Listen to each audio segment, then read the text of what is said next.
The room went so quiet I could hear the faint tick of the grandfather clock in the Carlisle dining room. 20 years of Navy discipline had trained me to notice silence. Real silence. The kind that presses against your skin and tells you something has shifted. My fiancé's wine glass stopped halfway to his lips. His younger brother Julian stared at me like I'd just stood up and recited state secrets. Across the polished mahogany table, Eleanor Carlisle slowly lowered her fork onto her china plate with the kind of precision only old money women seem to master. And Ethan? Ethan looked at me the way men look at a locked door they were certain would open. A moment earlier he'd leaned toward Julian with that smug little half-smile of his and murmured in Latin, "Non intelligis, tantum ridea et annua." She has no clue, just smile and nod. The table had chuckled softly. I had smiled politely. Then I'd lifted my crystal glass, met Ethan's eyes, and answered in the same measured Latin my Georgetown professor once called better than his own. Intellego satis, etiam superbiam tuum. I understand enough, including your arrogance. That was the moment his family froze.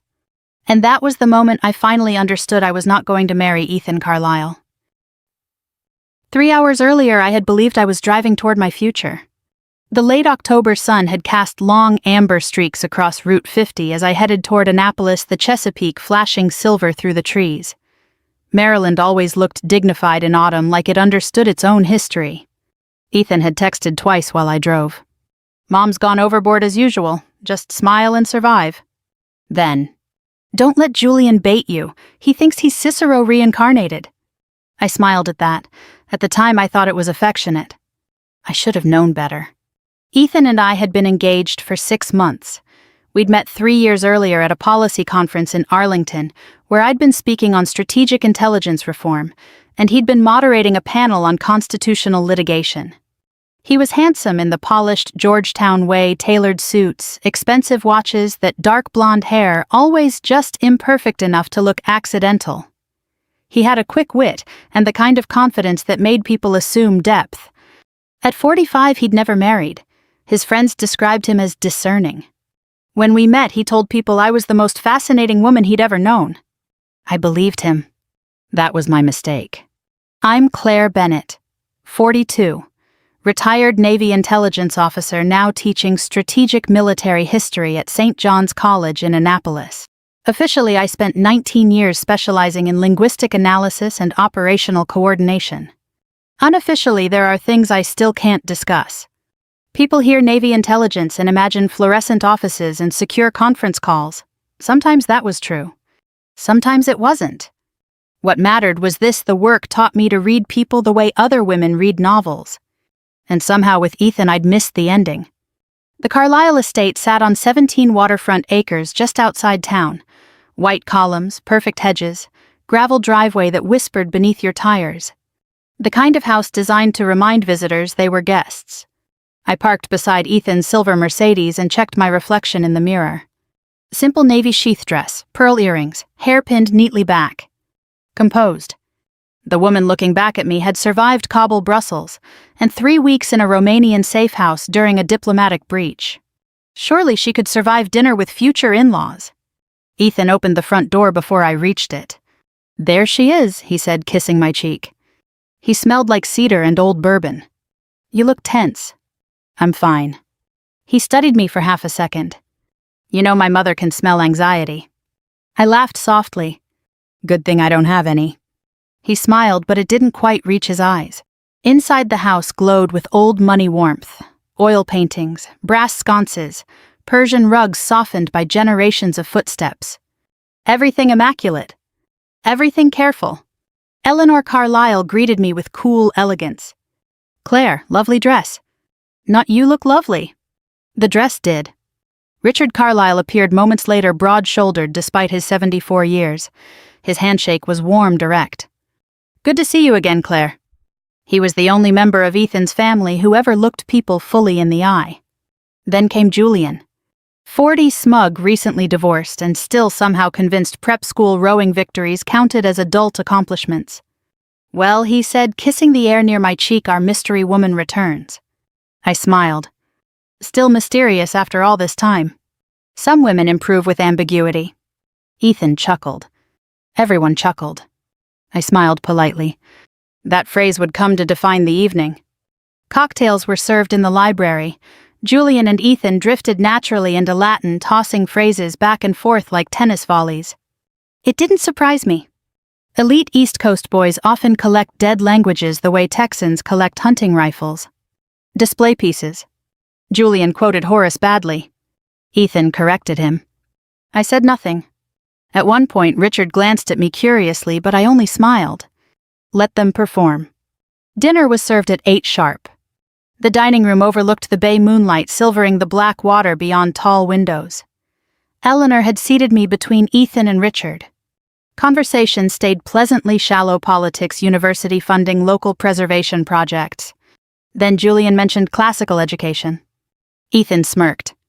And in Latin low enough to seem private but loud enough for the table to hear, he said, Non intelligi, tantum ridea et annua.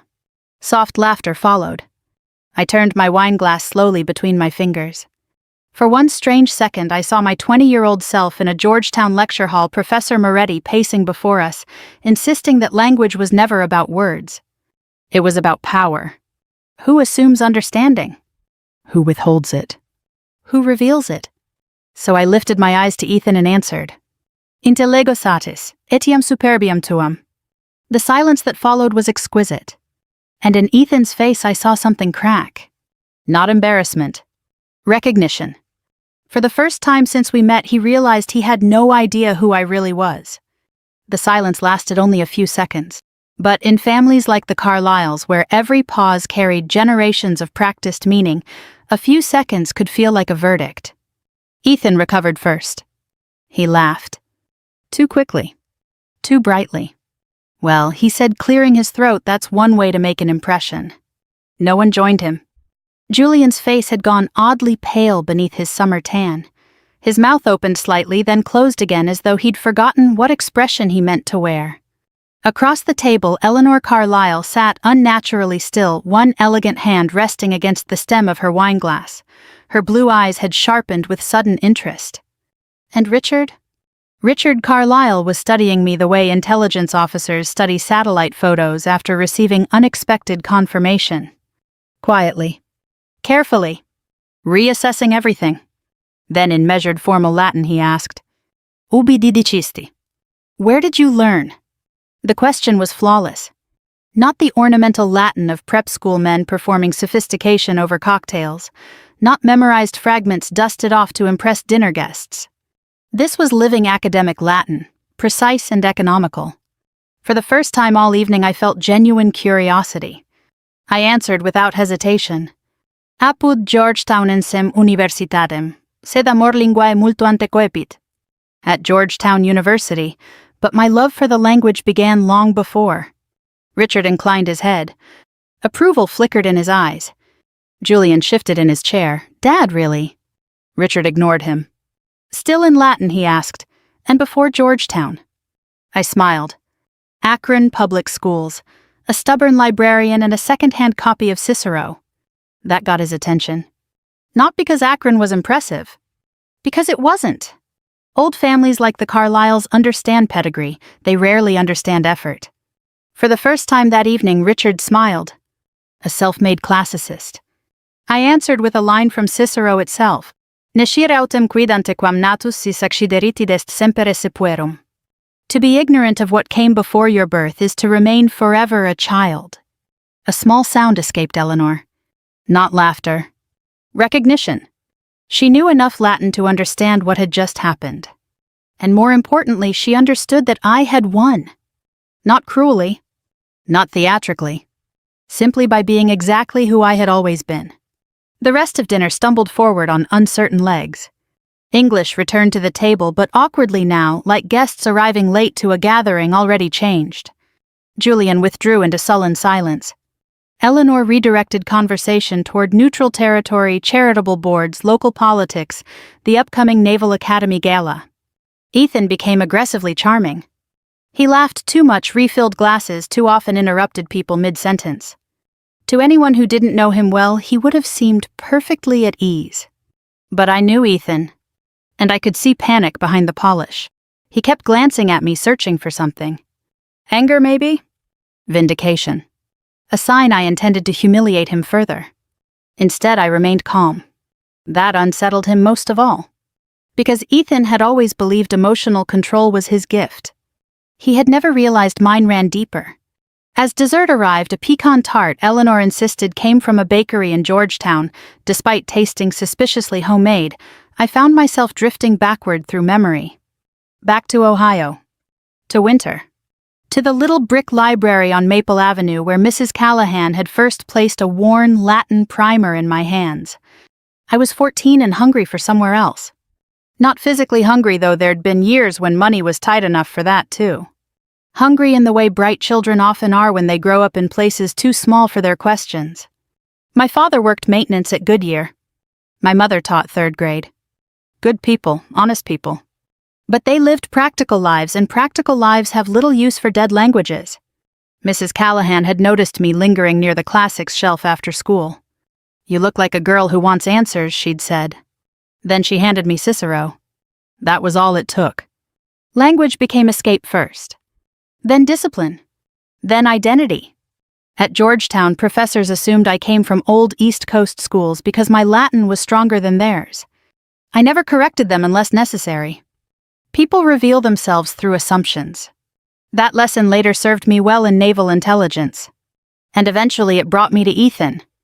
We met in Arlington after my keynote on multinational intelligence coordination. He approached afterward smiling that polished smile. "You speak like someone who's forgotten more than I'll ever know." I laughed. He seemed sincere. For a while he was, or perhaps he only loved what he imagined I represented. Composure. Mystery. Competence that reflected well on him. It happens. Some men don't fall in love with women. They fall in love with possessing exceptional women. And the moment those women become fully human, complex, unknowable, independently formidable, the affection curdles into competition. I didn't know that yet. Not fully.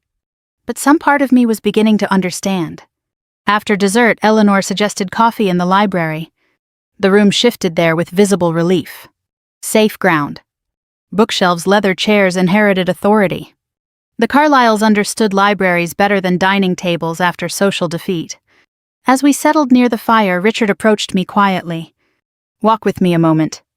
Ethan stiffened. I noticed. So did Richard. He said nothing. We stepped into the hallway where the low amber light softened the oil portraits watching from paneled walls. For a moment, neither of us spoke.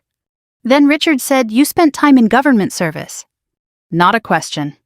I met his gaze. Yes. He nodded once. "I served naval intelligence from 1973 to 1981. That surprised me. He gave a faint smile. "You carry it the same way. Years of classified work train posture differently than civilian life ever could. Alertness settles into the bones. Most people never notice. Richard had. He studied me carefully. My son doesn't know who he's engaged to, does he?" The honesty of it caught me off guard. I could have deflected. Instead, I answered truthfully, "No, I don't believe he does." Richard was quiet for a long moment. Then he sighed. "That may be my greatest failure as a father." And for reasons I couldn't yet name, those words unsettled me far more than Ethan's insult ever had. Because for the first time all evening, someone in that house had spoken without performance. And it made me wonder whether I'd mistaken the wrong person for the Carlyle worth knowing. Richard's words followed me long after he returned to the library. That may be my greatest failure as a father. There had been no bitterness in his voice. No dramatic regret. Just the flat, honest weight of a man finally saying aloud something he'd understood for years and hoped might somehow correct itself if left unspoken. That kind of truth tends to linger. I stood alone in the hallway for another moment, listening to the distant murmur of voices drifting from the library. Laughter floated out a second later. Ethan's laughter. Easy, smooth, recovering. By the time I walked back in, his public face had been fully restored. He sat near the fireplace, one ankle crossed over his knee, smiling as Julian stumbled through some story about a disastrous sailing weekend in Newport. Eleanor was politely amused. Richard was listening with that patient expression fathers wear when their sons have grown old enough to disappoint them elegantly. Ethan glanced up as I entered. His smile widened half a shade. Ownership disguised as affection. There she is. I smiled and sat beside him. He placed a proprietary hand against the small of my back. Anyone watching would have seen intimacy. What I felt was positioning. And for the first time I noticed how often he did it. At conferences, charity dinners, faculty receptions, that subtle guiding pressure as though he were helping me navigate rooms I had crossed far more dangerous than he could imagine. At the time I had mistaken it for tenderness. But tenderness does not steer. It steadies. The distinction arrived quietly like so many important realizations do. Coffee was served. Conversation drifted toward the upcoming wedding. Eleanor had opinions about flowers. Julian had opinions about venue security, though he'd never organized anything more complex than a yacht club fundraiser. Ethan had opinions about everything. I sat there smiling politely, and beneath that calm surface something old and well-trained had begun taking inventory. In intelligence work, you learn to trust discomfort. Not panic. Not fear. Discomfort is quieter. It simply notes inconsistency. A smile held half a second too long. A phrase repeated too often. A pattern finally visible because enough small details have aligned. For months, perhaps years, I had filed Ethan's behavior under harmless categories. Confidence. Privilege. Social habit. Tonight those files were being reclassified. And once reclassification happens, you cannot unknow what you know. Around 10:30 the evening ended. Eleanor kissed my cheek with measured grace. Drive safely, Claire. Not warm. Not cold.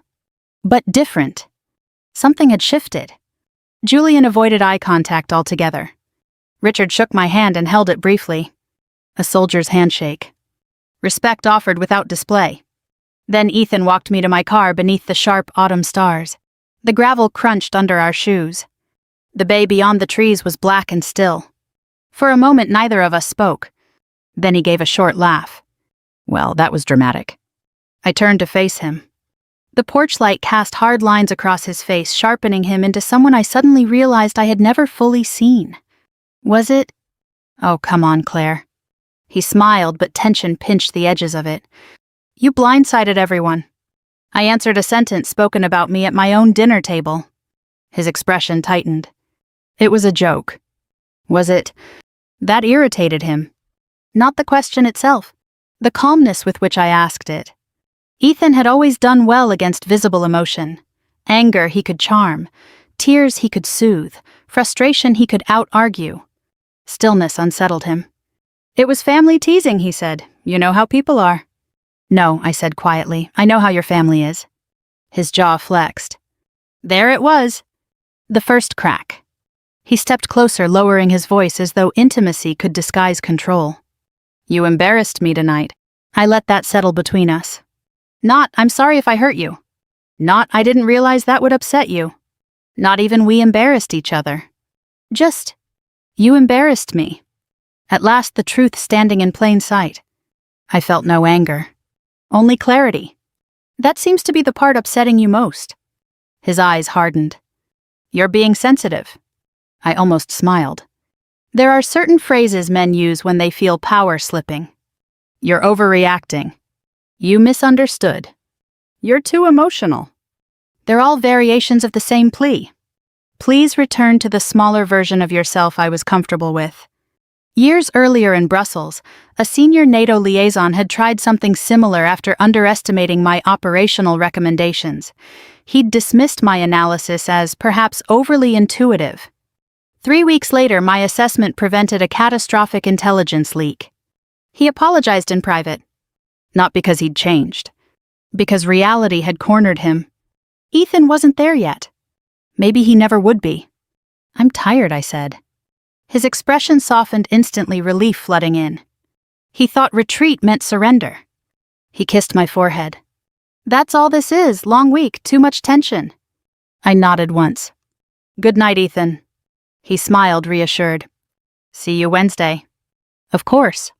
Another mistake he made. Assuming calm agreement meant restored harmony. I drove back toward Annapolis beneath a cold, clear sky, the radio off the Chesapeake gleaming faintly to my right. The drive should have felt familiar. Instead, every mile felt like crossing invisible borders. When I reached my townhouse near campus, I poured a small bourbon and sat in the dark living room without turning on a light. The house was quiet except for the soft ticking of the kitchen clock. My engagement ring caught the moonlight. Simple platinum, elegant, expensive enough to reassure old families. I turned it slowly around my finger, and one by one memories surfaced. Ethan correcting my pronunciation of a French wine region I had literally visited on assignment. Ethan interrupting one of my lectures to clarify context for guests. Ethan joking to friends that I was brilliant but socially feral.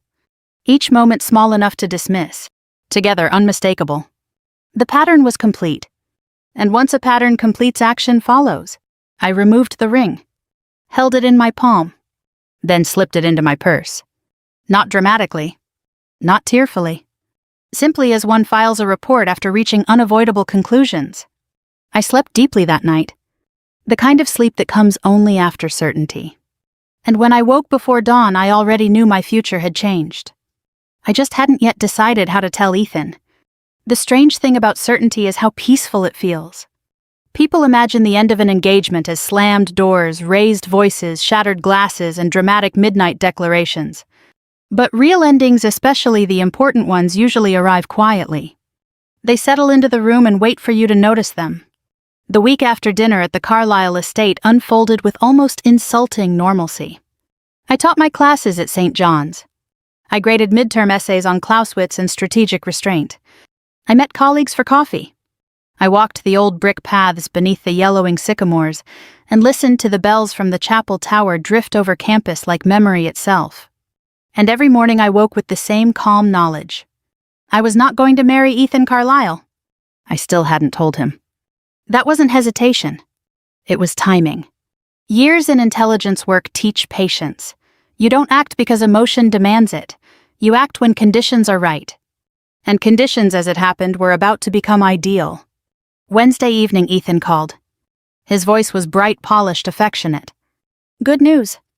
I was at my kitchen counter chopping rosemary for roast chicken. What kind of good news? Mother insisted we move the engagement party up. I paused. The engagement party had originally been scheduled for December after Thanksgiving. Why? She thinks momentum matters. That sounded exactly like Eleanor Carlisle. Appearances first, reflection later. When? Saturday, Georgetown Club, black tie. 3 days away. Conveniently impossible to decline without explanation. I smiled faintly. Perfect. That's sudden. I know, but it'll be wonderful. Everyone important will be there. Everyone important. Not everyone loved. Not everyone close to us. Important. The word landed exactly as he intended. Status disguised as celebration. When were you planning to tell me? I asked. A pause. Then that easy laugh. Oh, Claire, don't do that. Do what? Notice. Question. Exist independently of his assumptions. He softened his voice. You'll look beautiful. My mother's handling details. Just show up and let yourself be adored. There it was again. That subtle positioning. Smile and nod. The phrase echoed through my mind with almost comic precision. And for the first time I felt something dangerously close to amusement. Of course, I said. He exhaled, reassured. Wonderful, I'll pick you up at 7. After we hung up, I finished preparing dinner, poured a glass of wine, and sat alone at my dining table. The townhouse was warm and quiet. Outside leaves scraped softly along the sidewalk in the wind. I thought about calling Ethan then and ending it cleanly. Simple, civilized. But another thought arrived just as quickly. No, not revenge. Not humiliation. Just truth placed where it could no longer be ignored. If Ethan wanted an audience for performance, then perhaps the audience deserved honesty. Saturday arrived crisp and cold. By 6:30, Georgetown was glowing under soft amber street lamps, the old brick facades polished by generations of wealth and expectation. I stood before my bedroom mirror fastening pearl earrings. My dress was midnight blue silk, understated and severe enough to command attention without asking for it. The kind of elegance that doesn't need approval. I left my engagement ring in the velvet box on my dresser. Intentional. Not forgotten. At exactly 7, Ethan knocked. When I opened the door, his smile faltered. "You're not wearing it." I held his gaze. "No." A beat passed. Then he smiled again, tighter this time. "Well, we'll fix that before photos." I said nothing. He mistook silence for compliance. Again. The Georgetown Club was everything one expects from old Washington. Money-polished walnut paneling, crystal chandeliers, discreetly expensive floral arrangements, staff who moved like choreography. The ballroom hummed with practiced prestige. Federal judges, lobbyists, professors, retired admirals, women in silk and diamonds discussing foundations they only half remembered funding, men who still introduced themselves by former titles. The Carlisle world. And tonight I was meant to become part of it. Eleanor greeted us with air kisses and visible relief. "Claire, darling, there you are." Her eyes dropped instantly to my bare hand. A fractional pause. Then composure returned. Professional grade recovery. Lovely dress. Again, the dress received what I did not. Richard appeared moments later. His expression flicked once to my empty ring finger. Understanding settled quietly in his eyes. He said nothing. But he knew. And somehow that steadied me. The evening unfolded exactly as planned. Champagne circulated. Guests praised our future. Ethan played the attentive fiancé with polished precision. His hand rested lightly at my waist. His smile dazzled. His voice carried warmth calibrated to perfection. And all the while I watched him the way I once watched foreign dignitaries during classified negotiations, noting where performance strained against truth. At 9 sharp, Eleanor tapped her crystal flute for attention. The room quieted. She smiled toward Ethan. Our son would like to say a few words. Applause followed. Ethan stepped onto the low platform near the grand piano. Perfect posture. Perfect smile. Perfect confidence. He lifted his champagne glass. "Thank you all for joining us tonight to celebrate this extraordinary woman." The crowd smiled approvingly. He looked directly at me. And then I saw it. That glint. The same one he'd worn at dinner before speaking Latin. Performance sharpened by cruelty. "My Claire," he said warmly, "remains the most mysterious person I've ever known." Polite laughter. "She's brilliant, of course, though often in ways difficult to decode." More laughter. A gentle joke. Harmless enough. Then he switched to Latin. Confidently. Smoothly. And incorrectly. He intended. Even silence can conceal confusion. What he actually said, thanks to a badly declined participle, translated closer to. Even silence confuses itself while hiding. The room, of course, didn't know. But I did. And Richard did. And for one suspended second our eyes met across the ballroom. He gave the slightest nod. Permission. Or perhaps acknowledgement. Either way I understood. So before Ethan could continue, I stepped forward. And in clear, elegant Latin heard across the suddenly still room, I said, "You've declined the participle incorrectly." Gasps fluttered through the crowd. Ethan froze. I continued still in flawless Latin. "If one wishes to insult a woman publicly, precision helps." A few guests laughed nervously.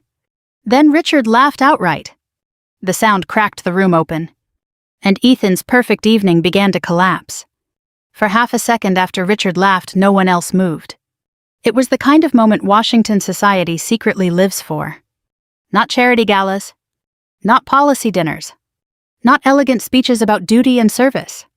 No. What people in rooms like that truly crave is rupture. The instant polished certainty breaks open and reveals whatever trembling truth has been hiding underneath. And there, under the crystal chandeliers of the Georgetown Club, Ethan Carlisle was trembling. His smile remained in place, but it had become mechanical now, like a light left burning in an empty house. He looked at me as though he couldn't quite understand what he was seeing. Not because I had corrected his Latin, because I had done it calmly, without anger, without apology, and without needing anyone's permission.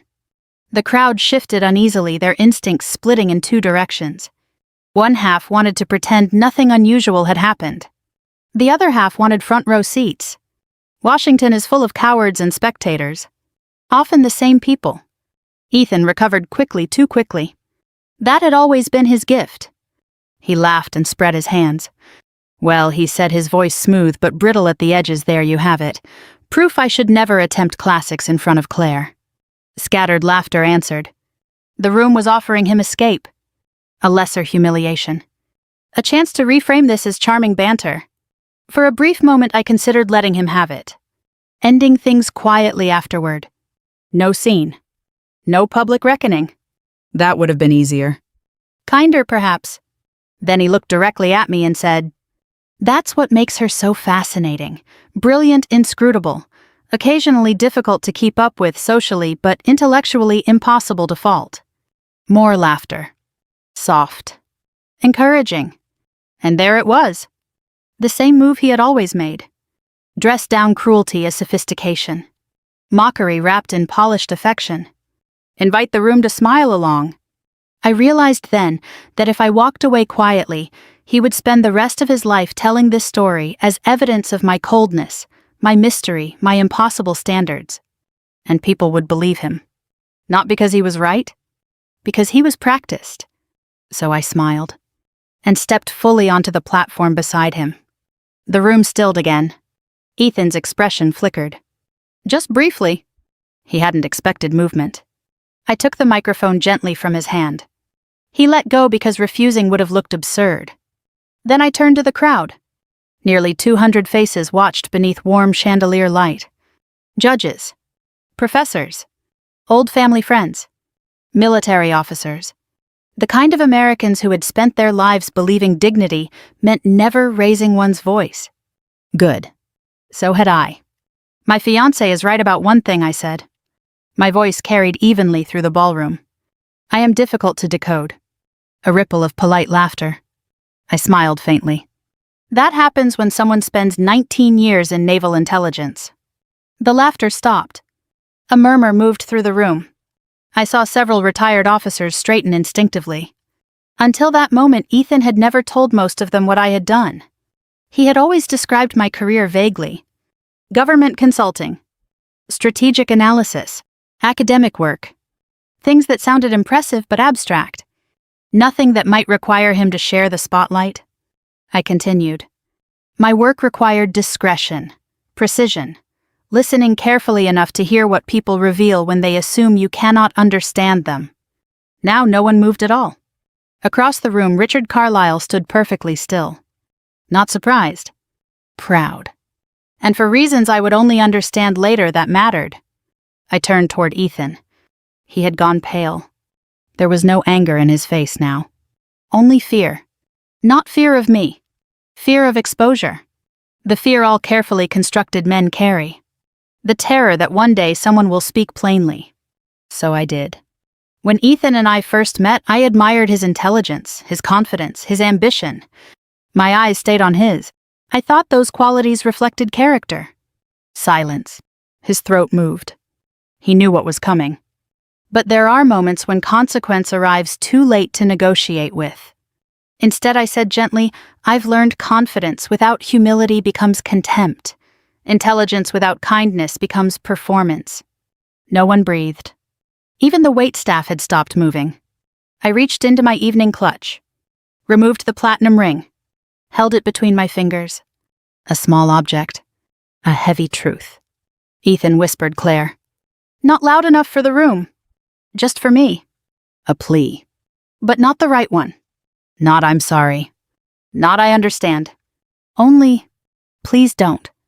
And after everything, that was what made my choice easiest. I placed the ring carefully on the silver champagne tray nearest the stage. The soft metallic click echoed through the ballroom.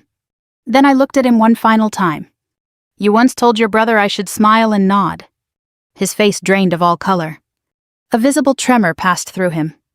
Gasps fluttered through the room as understanding spread. I smiled not cruelly but honestly. You were half right. I set down the microphone and walked away. No one tried to stop me? Not Ethan. Not Eleanor. Not Julian. Only Richard moved. As I passed, he touched my arm lightly. A soldier's gesture. Respect. Nothing more. Outside, Georgetown's cold night air struck my face like baptism. The street glowed amber beneath old lamps. Cars moved quietly past on Wisconsin Avenue. Life continuing indifferent and immense. For the first time in years, I could breathe without calculation. I stood there for several moments looking up at the dark Washington sky. Then I laughed. Softly. Not from triumph. From relief. There is a profound peace that arrives when performance finally ends. I drove home through the sleeping city with the windows cracked to let in the November cold. No music. No tears. Just stillness. When I reached Annapolis after midnight, I poured bourbon into my father's old glass tumbler and sat by the window overlooking campus. The chapel bell struck 1. And for the first time since accepting Ethan's proposal, I felt entirely like myself. The phone began ringing at 7:12 the next morning. I let it ring. At 7:14 it rang again. At 7:18 my doorbell sounded. And somehow before I even rose from my chair, I already knew it wasn't Ethan. It was Richard. Richard Carlisle stood on my front porch wearing a navy wool overcoat and holding a white bakery box tied with simple string. For a man who had likely spent decades entering rooms from positions of unquestioned authority, he looked unexpectedly uncertain. Not weak. Not ashamed. Just careful. The kind of careful that comes when a person finally understands the importance of getting something right. When I opened the door, he gave a slight nod. Claire. Richard. He lifted the box a little. Blueberry scones from Lighthouse Bistro. I'm told apologies should never arrive empty-handed. For the first time since the engagement party, I smiled. A real smile. Well, I said, stepping aside, that's certainly better than flowers. His mouth twitched. Flowers are often just expensive evasions. I liked him more for saying it. He entered quietly, pausing just inside the foyer to glance around. My townhouse was modest by Carlisle standards, brick narrow overlooking the old streets near St. John's, but warm. Books lined nearly every wall. Framed maps from naval operations I was legally allowed to display hung above the fireplace. The furniture was practical and worn in ways that suggested use rather than curation. Nothing had been selected to impress anyone. That alone probably made it alien to him. I led him to the kitchen. The late morning sun poured through the windows, catching the steam rising from the coffee I'd just made. He set down the pastry box and removed his coat. For a while we moved through the familiar choreography of civility, pouring coffee-setting plates, making small observations about weather and traffic. Older people understand this dance better than younger ones. Sometimes practical motions allow truth to gather courage. At last Richard folded his hands around his coffee cup and looked at me directly. I came to apologize. You already did. Not sufficiently. Fair enough. I waited. He drew a slow breath. I spent years teaching Ethan how to succeed. Schools, connections, discipline, presentation. His mouth tightened faintly. I neglected to teach him humility because I assumed life would do it for me. The honesty of it struck harder than any polished apology could have. There was no self-protection in his tone. No attempt to lessen responsibility. Just truth. I leaned back in my chair. That's rare. He gave me a tired smile. At 74, one grows too old for decorative lies. We sat in silence for a moment. Comfortable silence. Then he said he was here at dawn. That surprised me. At the estate. He nodded. He looked like he hadn't slept. I said nothing. Richard's expression softened, not with pity for his son, but recognition. He asked whether I thought you'd overreacted. I almost laughed. What did you tell him? His eyes held mine. I told him no woman with your bearing overreacts, she observes. Then she acts once she's certain. The words landed deeper than I expected. Because he understood. Not just what had happened. Who I was. Recognition is a rare form of respect. And perhaps the most valuable. He was angry, I asked. At first. Richard took a sip of coffee. Then defensive, then ashamed. He set down the cup carefully. Eventually he cried. That startled me more than anything else. Not because Ethan was incapable of emotion. Because he had always treated vulnerable emotion as failure. Richard saw my surprise. He hasn't cried since he was 14. What changed? He gave a sad smile. For the first time, there was no one left willing to tell him he was right. The kitchen fell quiet again. Outside, dry leaves skittered across the sidewalk. A church bell sounded faintly from downtown Annapolis. Life moving steadily forward. Richard looked around the room. He underestimated you because I taught him to admire polish over substance. I considered that. It was partly true. But not all of it. No, I said gently. You taught him many things. He chose which lessons to keep. Richard absorbed that without flinching. Another mark of character. Finally, he nodded. Yes, that's true. We spoke for nearly 3 hours after that. Not about Ethan mostly. About service. About discipline. About the strange loneliness of leadership. He told me stories from naval intelligence during the late 70s, Moscow analyses, Mediterranean operations, tense Cold War briefings, where one misunderstood sentence might alter history. I told him what little I safely could about my own years overseas. Enough for shared understanding. Not enough to violate trust. And gradually something remarkable happened. The father of the man I had nearly married became simply Richard. An aging officer reckoning honestly with his life.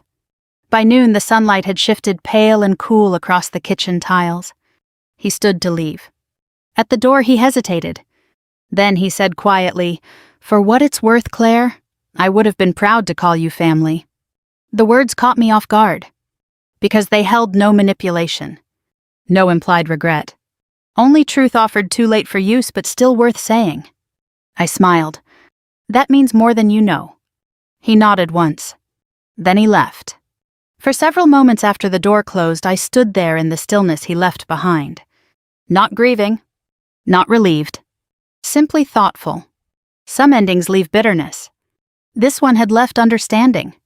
That afternoon, I walked across campus beneath a cold, bright sky, hands in my coat pockets, watching students hurry between classes with their scarves flying behind them.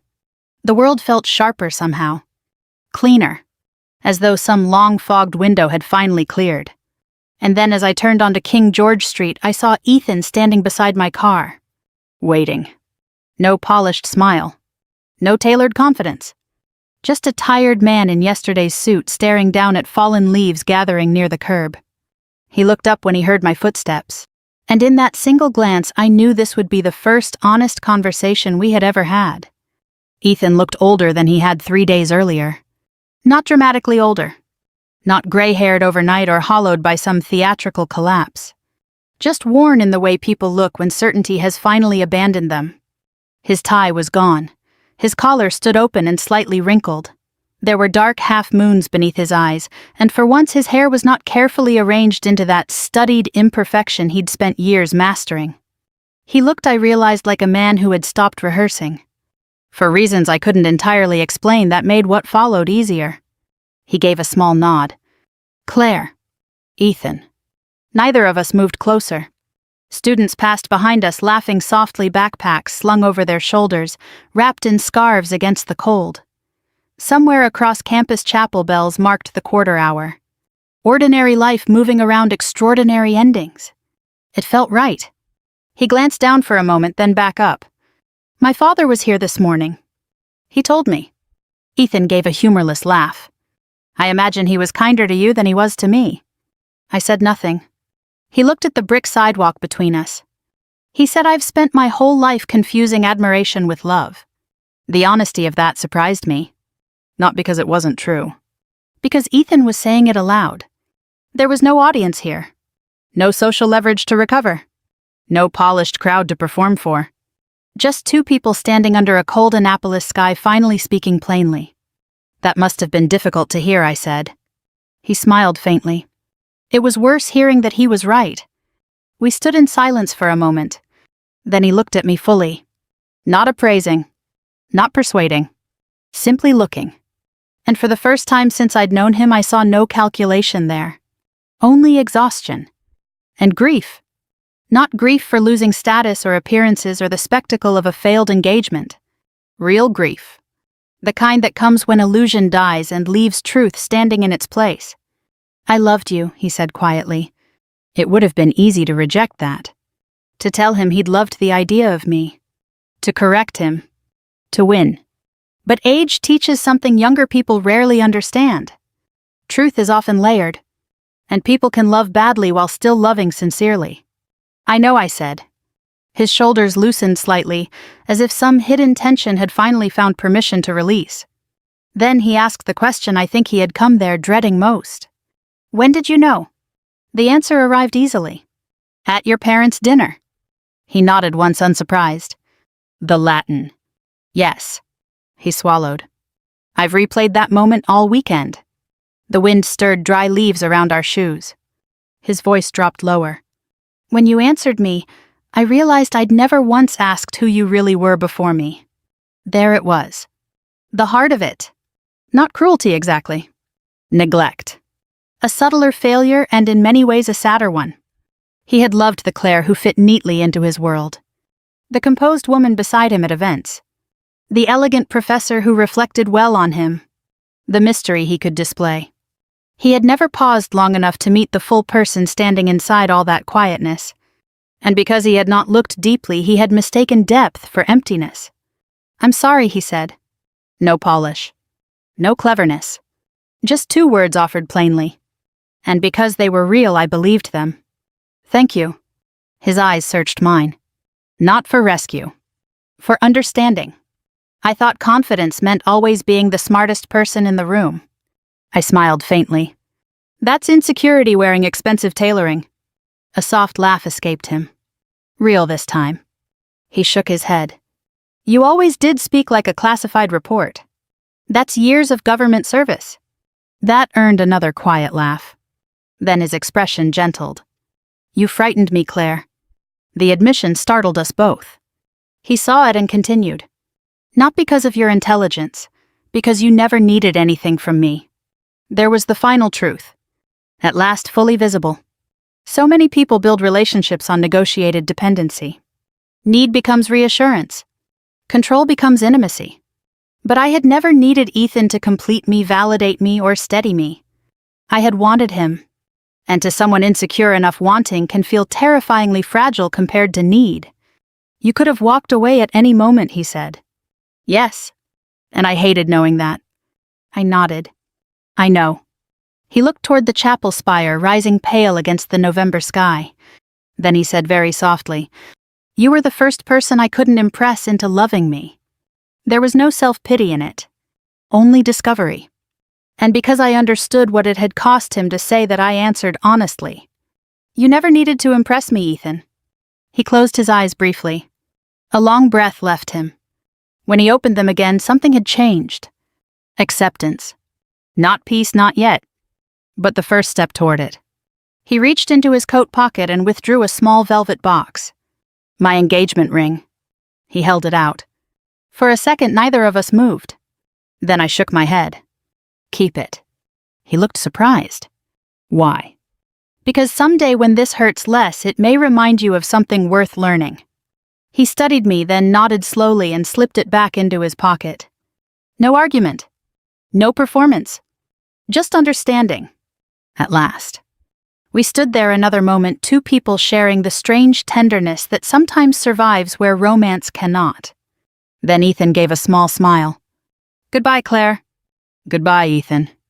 He turned and walked slowly down King George Street, hands in his coat pockets, shoulders bowed, not by defeat but by thought. I watched until he disappeared beyond the old stone wall. Then I turned toward my office. Winter arrived fully a few weeks later. The semester ended. Life settled into its steady rhythms. I taught. I read.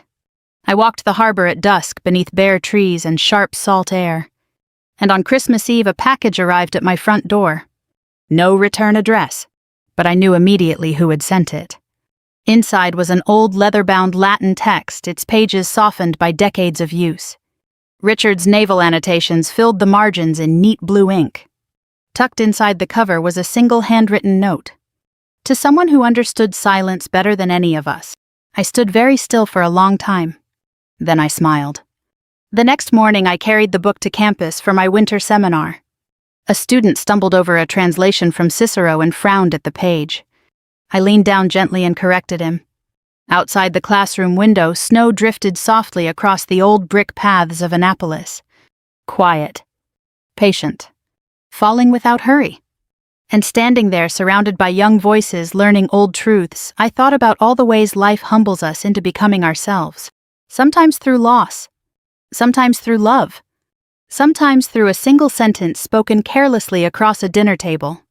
If this story stirred something in you, if it reminded you of a moment when silence taught more than anger ever could, perhaps carry that reflection forward. Share it with someone who may need it or stay a while, and listen to another story. Sometimes understanding arrives quietly and stays if we make room for it. Then I opened Richard's old book and began again.